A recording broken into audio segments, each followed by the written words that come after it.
عبداللہ بن جعفر تیار بہت مالدار تھے. مدینہ منورہ میں 4 لوگ بڑے سخی مانے جاتے تھے اور چاروں مالدار بھی تھے. ایک امام حسن، دوسرے امام حسین، تیسرے عبداللہ بن عباس، چوتھے عبداللہ بن جعفر تیار. ان چاروں کی سخاوت بہت مشہور تھی اور چاروں مالدار تھے. بڑی دولت تھی، اللہ نے بہت دولت سے نوازا تھا.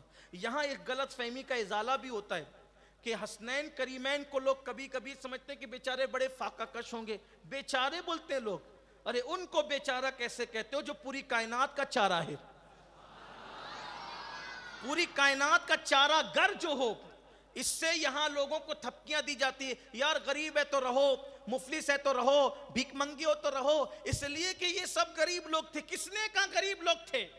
جو ایک اجنبی بڑھیا کو 1000 بکریاں خرید کر ایک وقت میں دے دیں، 50 ہزار لوگوں کا قرضہ چکا دے.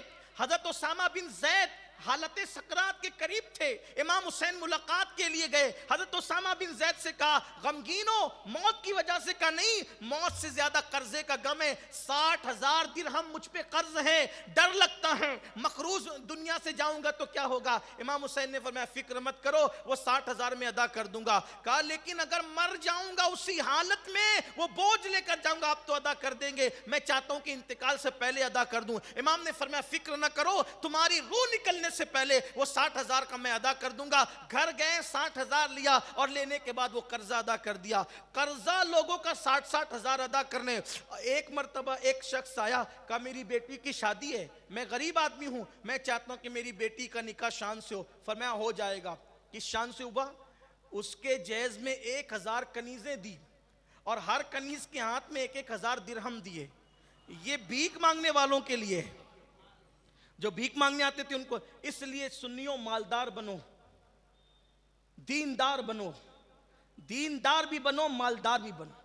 دین چھوڑ کے مالدار بنو گے تو فرعون اور قارون کے راستے پہ چلو گے، اور دین کے ساتھ مالدار بنو گے تو حسنین کریمین کے راستے پر، عثمان غنی کے راستے پر، عبد الرحمن ابن عوف کے راستے پہ. لیکن یہ مالدار بننے کا مطلب یہ نہیں کسی کی گردن دبا کے بن گیا، کسی کا کروڑوں ہضم کر کے بن گیا، کسی کا لوٹ مار کے بن گیا. معاذ اللہ ایسے نہیں. حلال کے ذریعے سے بنو، کوشش کرو. مال برا نہیں ہے. لوگوں نے تو پتہ نہیں مال کو کیا سمجھا ہے. مال حاصل کرو حلال سے، مال برا نہیں ہے. 25 حج ایسے ہی ہوتے ہیں؟ 25 حج بغیر مال کی ہوتے؟ 1000 روپے، لاکھوں روپے لوگوں کو یوں ہی لٹائے جاتے ہیں؟ نہیں، ایسے نہیں ہے، ایسے نہیں. بلکہ یہ سب مالدار تھے.